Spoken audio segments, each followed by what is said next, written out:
Hey, and welcome back to another video. So in this video, we'll be taking a look at another prototype phone.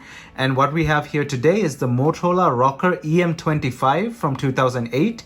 And this is an engineering sample of the ROKR EM25. Now, I got this phone in a lot of Motorola phones that I got off OfferUp a few months ago. You can see that video up here. It's in the card above, and it'll be on my channel and down in the description below as well for you to watch later.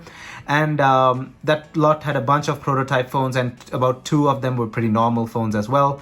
Two of the phones were also unreleased phones, and here's a little sneak peek of one.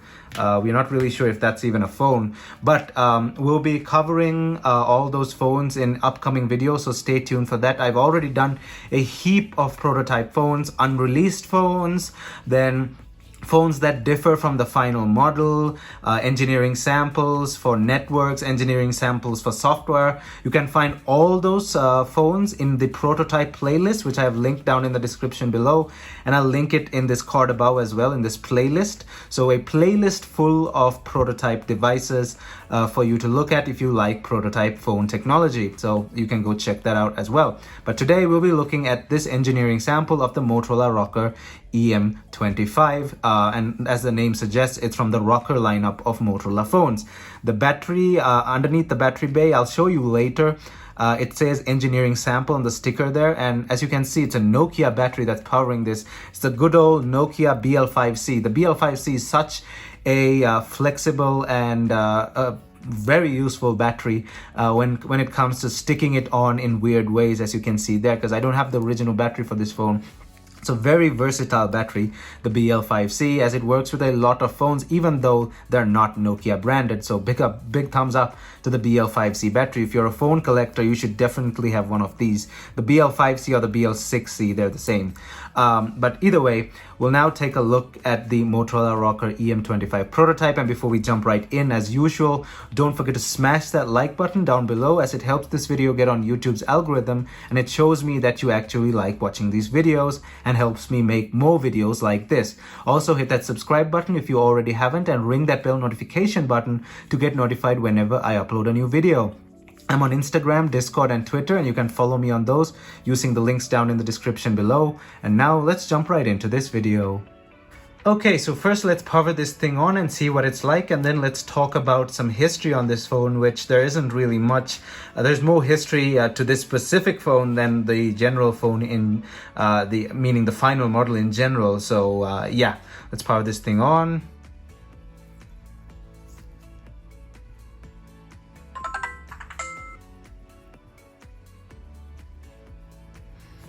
So a pretty quick startup there, and as you can see, it has really nice pink lights at the top, pink and sort of reddish pink, green, and a bunch of white here as well. The flickering you see on the screen is the refresh rate of the screen versus the camera recording this, so that'll go off when it kind of sinks in eventually. But yeah, now let's kind of talk about the history of this thing. So this thing was announced in 2008 and launched in 2009. So it was announced around August of 2008, as far as I can tell, and was released in July of 2009. So this phone is probably from around 2008-ish. Being a prototype, it's still in testing stages, and it still needs to do some evaluation on basically its functions, everything else before the final release date. Everything else about this phone is just pretty basic. I mean, it's a slider phone, it's a ROKR phone, so it's from the ROKR lineup of phones, so obviously music oriented. It has music buttons there, as you can see. The buttons over there, they're definitely music oriented. We have our pause and play, we have reverse, front, up and down as well. So definitely a music oriented phone there from the ROKR lineup. Now, like I said, the black model, as you can see here in these pictures, looked a bit better. It had a fancy design at the back over there, as you can see there, and it looked a bit better, the black and red design. So the white one wasn't that really popular. I've never seen the white one for sale as well, and this being an engineering sample kind of makes it even sweeter because it is a bit more rare. So this phone, I got it from the parts lot that I showed you earlier. Well, I keep calling it parts lot, but it was an untested lot of prototype phones, and they all but one ended up working. The Motorola Moto G had a damaged display, but everything else work perfectly, and two of them, like I said, were unreleased phones. I don't know if I mentioned that earlier.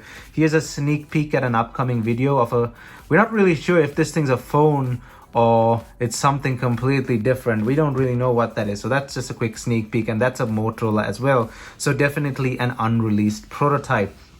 Got it from that parts lot, and as you see here, the battery, like I mentioned earlier, is kind of glued on to the contacts there with tape, and I'll probably just have to keep it on there as far as I can use it, because the battery cover does not close obviously with that, but this is the battery back cover. And like I said earlier, it says engineering sample underneath there in the battery bay, and I'll show you that at the end of the video when I take the battery out, because I have to take the battery out, the tape has to be redone and stuff. So until then, I will talk about the rest of the features of this phone. So now I want to just go over the design and the build quality of this phone, and just go over how it's built and what are its main physical features, and then we'll talk about everything else later. So looking up front here, we have the ear speaker. So the ear speaker is over there, and the Motorola logo as well, and the display, which we'll talk about in a bit. Down here we have our standard button layout for exit, menu, shortcut. We have a quick shortcut button for the music player there as well. As you can see, goes into the music player. And this round thing, as you can see here, is not only just a music controls. That is actually the speaker. Let me bring it closer. As you can see, that's the speaker. So that's really nice to see that that tiny wheel-like thing is also the speaker. As you can see, there is a grill grate pattern on it, and that's where the sound comes off. I initially thought this was a speaker, but it's just decoration. That's not really a speaker. But this is pretty nice. I mean, it has a nice light to it and everything. So big thumbs up on that front-facing speaker. I really like that. And then we have other buttons, power button slash back button plus, power button slash cancel button. And then we have our call button here and our keypad down here. And our microphone is hidden underneath there. On this side, we have the 3.5mm headphone jack and nothing else. On this side, we have our volume rockers up and down. We have our USB mini type B, so I said it correctly this time, USB mini type B port, and we have our charging indicator light there as well. At the bottom we have nothing except the Motorola logo there, and the black model, like I think I mentioned already, has the ROKR logo here instead. And moving on to the back, we have our back cover here. Starting at the top, we have the dummy speaker-like thing there, and then we have the 1.3 megapixel camera, the metal rail that does the slider mechanism move up and down on, and then the back cover Motorola logo, and this blank space. Now, this blank space, I really couldn't find anywhere online about what went on here. It's even missing in the manual, so it could be for the courier to put their name there, like AT&T or Singular or whatever, but it's missing on the manual as well, because the manual is online, and this part is missing on the manual, so that's kind of strange. Over here it says music/wireless, so it's advertising its Bluetooth capability, so you can use Bluetooth headphones with music. It does not have Wi-Fi though. And this thing, I don't know what this is. It's missing in the manual as well, and it's squishy, but it really doesn't do anything. And there are some photos of the phone with it and some photos without it, so I don't know really what this thing does. I thought it was a reset switch, but it really doesn't do anything to the phone when it's pressed, so that's pretty strange. Let me know down in the comments what it could be, but I've seen a few of the release models also have this, so not sure what that is. The slider mechanism, as you can see, it plays a sound when you slide it up and down, and you can change that sound in settings the way you like. And moving on to build quality, starting off with the slider mechanism, I'll bring it closer. Really solid.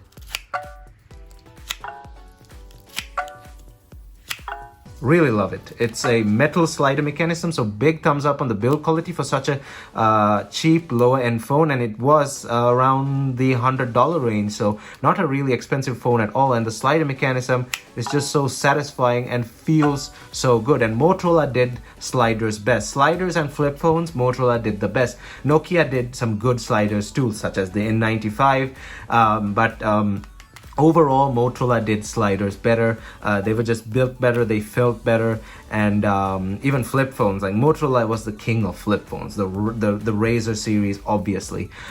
So yeah, very well built slider mechanism there, and overall the build quality of the phone also feels really solid. The plastic is really hardy. The keypad feels great. The buttons feel great. They don't feel too cheap. This phone actually feels more than what it would have cost at $100 price range. This thing actually feels probably something in the $150-$200 range. It actually is built like a tank. It feels really nice in the hand. So solid build quality for this phone. A big thumbs up from me.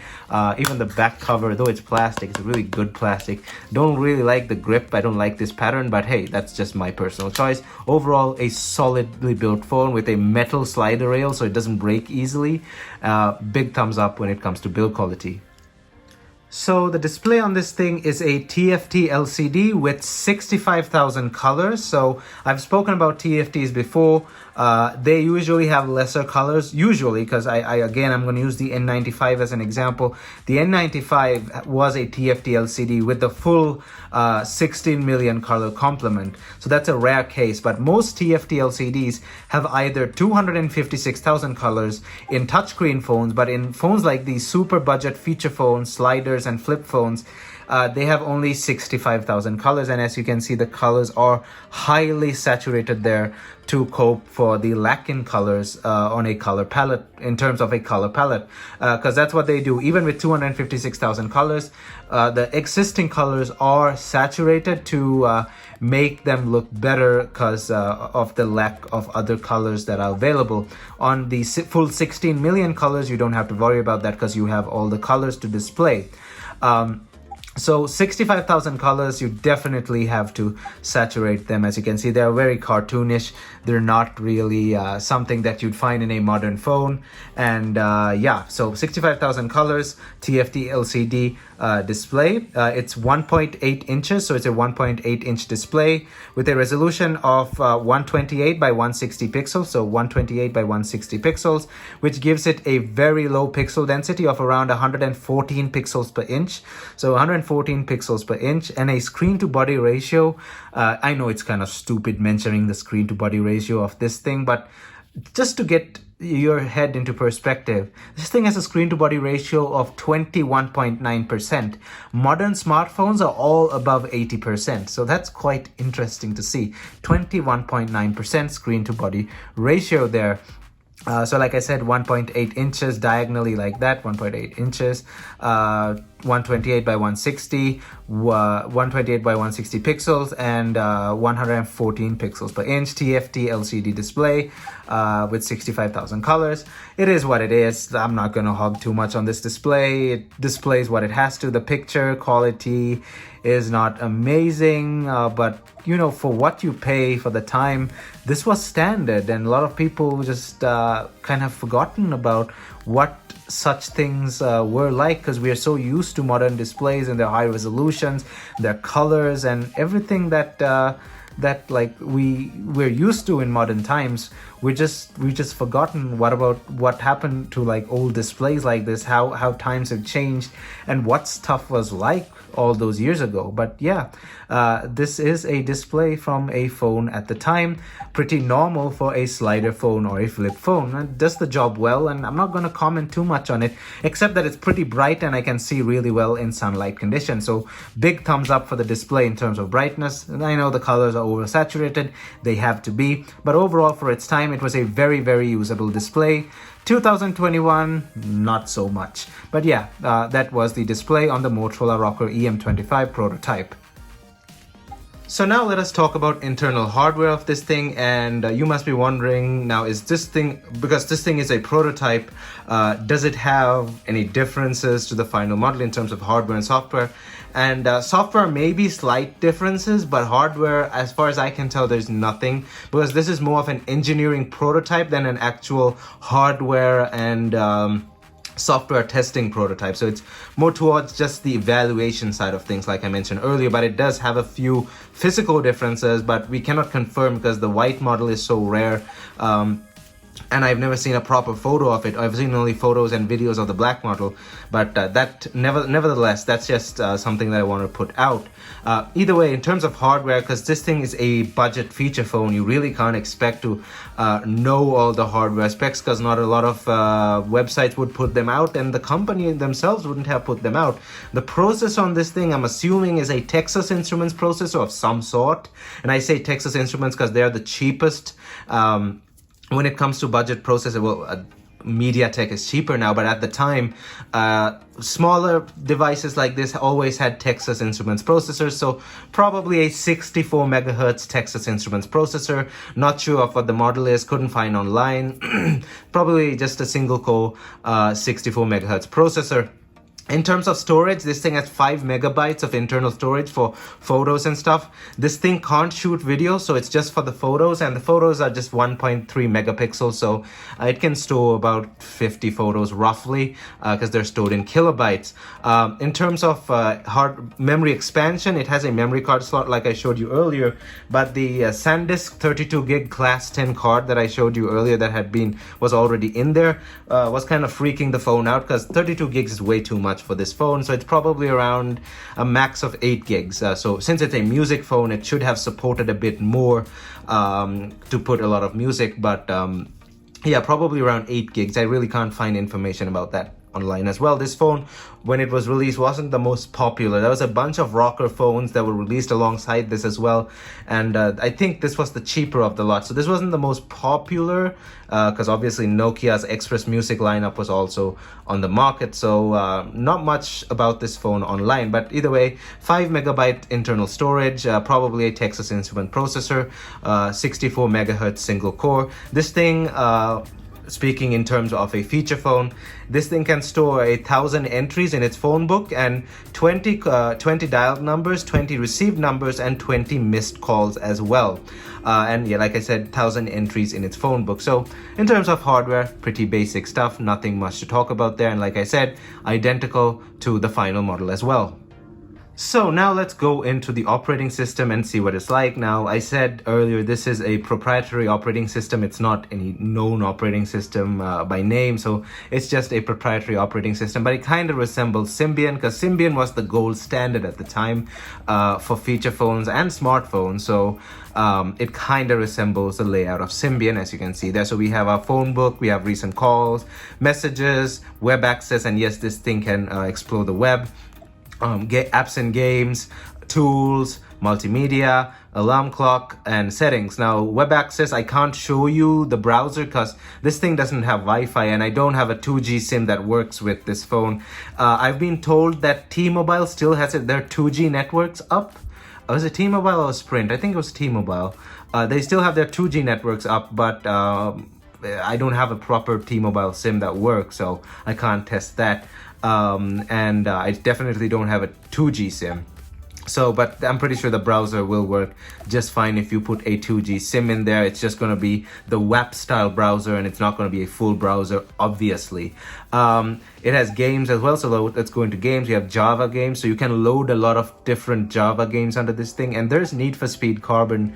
Now, is this a legit Need for Speed Carbon? It does have the EA branding, but I don't know. I don't remember a Need for Speed Carbon Java game, but I guess it is it is something that you can do. Let's load up a race here, and we can see how it plays. I played this for a bit. It was pretty decent. I mean, for a phone like this, what do you expect? So this is Need for Speed Carbon. Whoops, you gotta control it with this. I actually won a race earlier. Oh, there's a car. The display is a bit, because it's a TFT, it's really reflective at some angles. So, and the screen is flickering because of the refresh rate, like I showed you earlier. There's no sound for some reason. I'm not getting sound. I don't know if it's something to do with the settings, but I'm not getting any sound. But as you can see, Need for Speed Carbon, you can load whatever Java games you want onto this. It has a couple of other things as well. It had Sudoku, I think. Let me go back. Java, yeah, it had the Sims DJ and Jamat Sudoku. So those are the Java games on this thing. Settings, if you go in, there are some things that make me want to say that this thing is still a bit unpolished. It says Lantern, And when they mean by lantern, they mean the backlight. So calling it a lantern is pretty dumb. So I think that's probably something they took off from the final model, but I don't know. I can't really confirm. But lantern is a bad name to call the backlight. It calls it lantern over here as well. Where is that? There's another tools, lantern. There you go. That's the backlight. And when it's talking about lantern over here, as you saw, it's basically using the display as a torch. That's basically what it means by lantern. But in settings, lantern means just the backlight in general. What is this? Oh, okay. You have recent calls and all that stuff that I showed you earlier. Tools has a few more things: calculator, calendar, shortcuts, sim toolkit, and chat as well. But apart from that, it's a pretty simplistic interface. We have multimedia, camera, media finder, picture, voice notes, FM radio. So this thing has radio. My picture, it's basically a photo editor, so you can crop and edit some photos with basic stuff. If you press this button, you go straight into the music player, because this is a rocker phone, so its main feature is its music playback.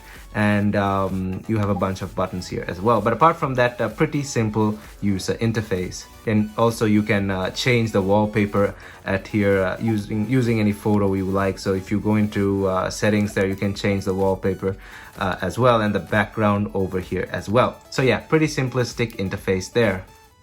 So the camera on this thing is a 1.3 megapixel shooter. I initially thought it was a VGA, but when I saw the tech specs, and as you can see here, it says 1.3 megapixel over there, I confirmed it is a 1.3 megapixel shooter. It can't do video, so no video at all, no video recording. And the camera interface on this phone is extremely basic. It's just photo and some settings. You can access the camera through multimedia, so it's going to camera. And as you can see, very, very basic, with a center pointer there as well. So we have some options over here. Go to picture, auto time capture means the timer, camera setup.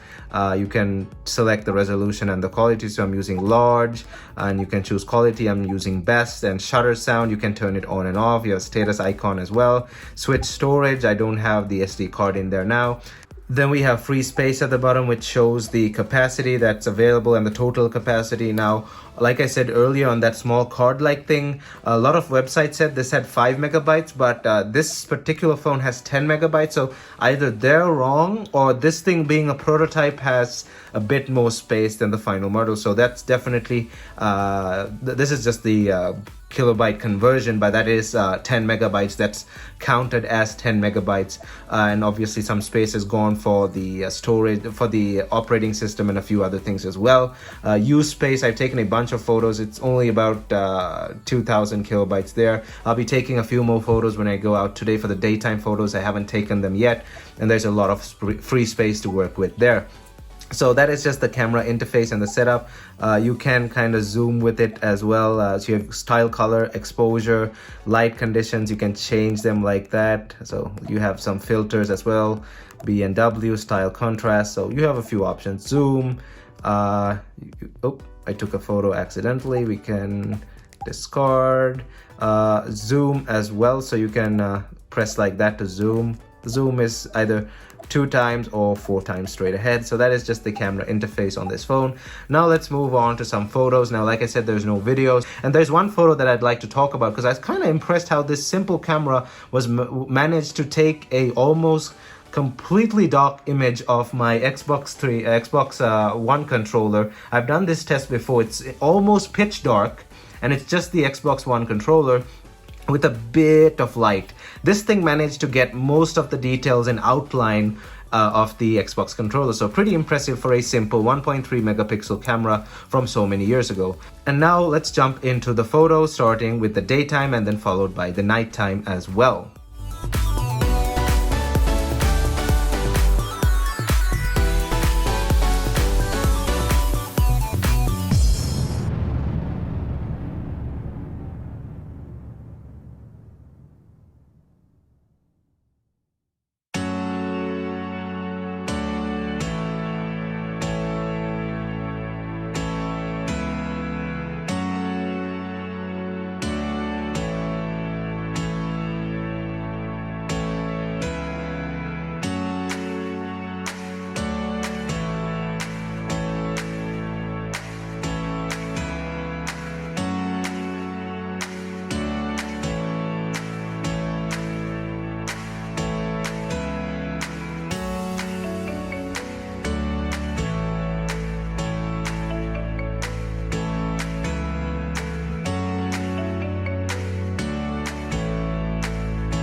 So as you can see here with that Xbox controller pic that I mentioned, it can actually take the outline and most of the details of this controller. Now, take into perspective how old this phone is.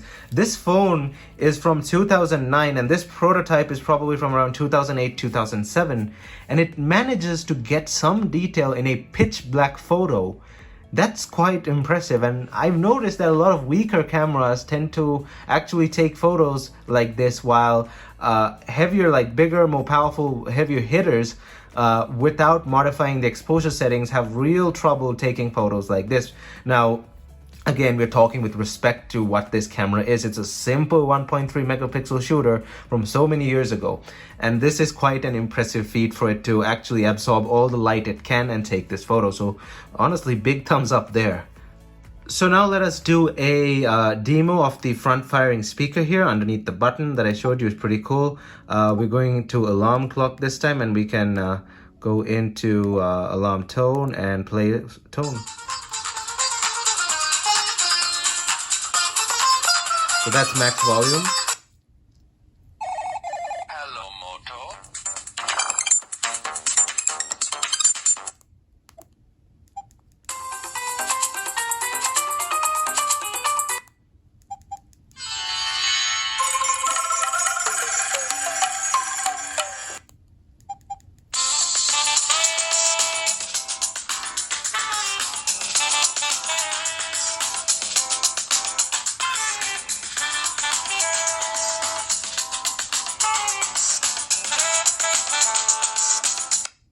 So yes, you can hear it's pretty damn loud and it's pretty damn clear as well. And for its time, for a budget music phone, that speaker would have been just amazing. And you may have noticed that the since it's in alarm clock, I keep have to press the volume up multiple times to make sure the volume is at max. But as you saw, the volume is really loud and it's really clear and nice as well. So big thumbs up on the speaker. Again, it's a ROKR phone, so it had to have a really good speaker. So even though it's a mono speaker, it's really loud and it's really nice, and I just can't get over the fact that it's underneath the buttons and it's just so cool for a front-facing speaker.